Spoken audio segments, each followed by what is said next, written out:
Now let's actually use the law of sines to solve the triangle. Okay, so the first thing you need to do is to figure out if you can do the law of sines. Okay, it is not a right triangle. Okay, so law of sines must be used here. And if you will look here, you have 85 and an opposite side. So you have an angle, and a side. So law of sines will work. Typically, if you have those two together, law of sines will work. Now also notice what it is asking us to do. It says solve the triangle. So what does that mean again? It means find all missing pieces. So we need to find the measure of angle C, we need to find lowercase a, and we need to find lowercase c. We have everything else. So the first thing that I can do very quickly is find the angle C. So 180 degrees, subtract 85 and subtract 29, and that's going to give me 66 degrees for C. So that is the easy part of the problem. So that's going to be 66 degrees. Now, the first thing we are going to tackle this lowercase a, okay? Now, I'm going to use the ratio sine 85 degrees goes to the opposite lowercase b, which is 9. That's going to equal sine angle A, which is 29 degrees, over lowercase a. Now this is going to help me find lowercase a.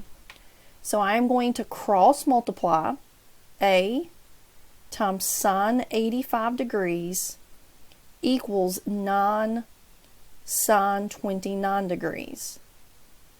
I am going to divide this side by sine 85 degrees to cancel it out to get a by itself. So I'm going to come over here and divide this by sine 85 degrees. Now remember, make sure your calculator is in degree mode. So 9 divided by sine 29. I didn't mean to do that. I meant to do 9 times sine 29 degrees. And I'm going to divide that number by sine 85 degrees. And I'm going to get 4.37. Now, since this is a side, we are going to round to the nearest tenth. So that is 4.4.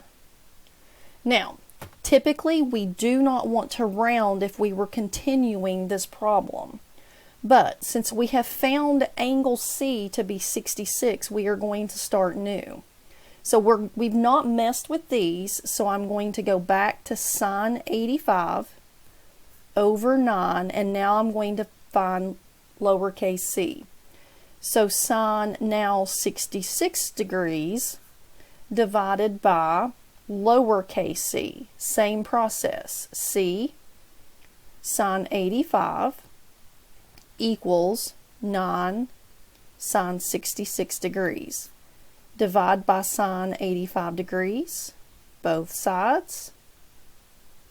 So C is approximately, same process. We are now going to do this on this side. So we are going to do 9 sine 66, divide that by sine 85. That is going to get me approximately 8.3. So typically we do not want to round any of our calculations to the final answer of 8.3. So it looks very complicated, but if you just follow the rules of law of sines, it will be okay. Now, moving on to number 2, this one here, we have an angle side. So if you notice, I switched the question because I want to stay away from an ambiguous case. I am only asking you to find angle B. Now, why is the law of sines going to work in this problem? Again, right there, we have an angle and the opposite side. I am looking for B. Well, I have the side opposite of B. So for this problem, we are going to do sine 112 goes to 10. That's going to equal sine angle B, and that corresponds to 7. Now I'm finding an angle. Remember, when we are finding an angle, we must use an inverse function. Okay, so we're going to cross multiply. 7 sine 112 degrees equals 10 sine angle B.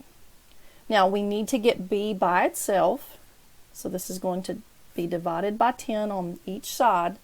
The 10's going to go out. Now, whatever this is, I need to do the inverse. So the calculator really takes all of the work for us here. So the first thing I'm going to do is I am going to use my fraction key to make sure order of operations are followed. And I'm going to say sine 112 on top, and I'm going to divide that by 10. Now, when I write down my work, I am going to round to the 10,000ths equals sine B. When I solve for B, I am going to do the inverse sine of that number. But I'm actually not going to type that in my calculator because I have rounded that. What I'm going to do is I'm going to do inverse sine, and I'm going to pick this back up because I do not want to round this answer. So now angle B is 40.5 degrees, and we typically round the angles to the whole. So for this one though, we're just going to kind of leave it in the tenths place. So we're going to say the measure of angle B is approximately 40.5 degrees. So that's how you would go if you were finding an angle. Now, the last problem of this set of law of sines says in triangle RST, R is 105 degrees, lowercase r is 9, lowercase s is 6. When it's giving you those letters, it's telling you where to put what. Notice it does not say in right triangle RST, it just says any triangle. So our first job is just to draw a triangle. Doesn't have to be a right triangle. I'm going to draw it such that 105 is right there. I'm going to label that capital R. Now, R, S, T. Across from R will be 9. Across from S will be 6. So we are given an angle, a side, and a side, and it doesn't tell us what to do. So when it doesn't really tell us what to do, it's typically wanting us to find everything. So our job would be to solve the triangle. So what our job would be, we need to find the measure of angle S, we need to find the measure of angle T, and we need to find lowercase t. So that is what we are going to set out to do. So first job that we probably need to do, since we have this 6 and that's a matching opposite pair, the easiest thing we could do is to find angle S. So first thing, find angle S. We're going to do that with the law of sines. So sine 105 degrees goes to 9. They're the match. Equals, these are a match. Sine angle S over 6. Cross multiply. 6 sine 105 divide, not yet, 9 times sine S. Now divide by 9. Again, we are going to let the calculator do the work for us. 6 sine 105, divide that by 9. Okay, we are not going to round this. So we're going to round it when we write it down, but we're not going to round it as we do our work. Okay, so that's the ratio that we have.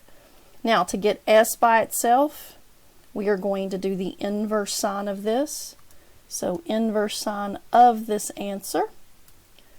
And S is going to approximately be 40.1 degrees. So I'm going to come over here and I'm going to say, okay, this is approximately 40.1 degrees.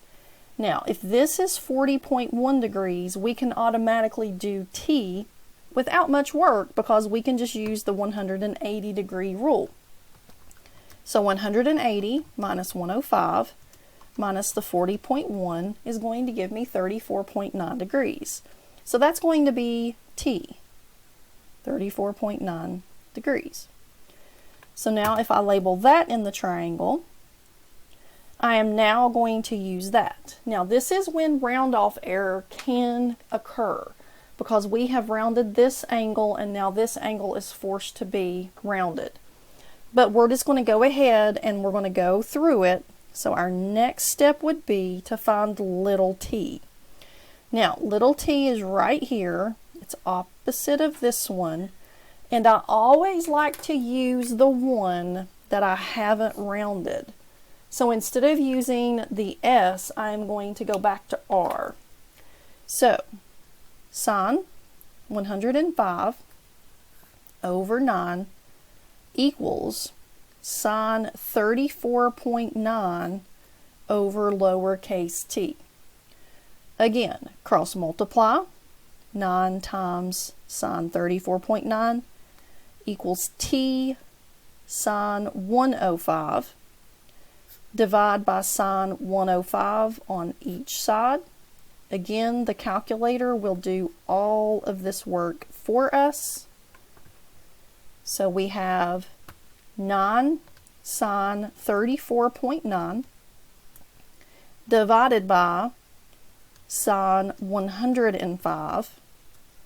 So that is going to approximately give me 5.3 for t. So t is approximately 5.3. So when you're solving a triangle, it can get a little messy, but the calculator is doing all of the work for you.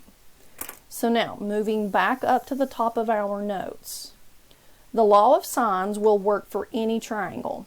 It's quite an easy formula to remember because everything matches up with everything proportionally because they're ratios. Here is the key to law of sines. If you have opposite angle and side, then you can use it and then you do what you need to do to solve the math.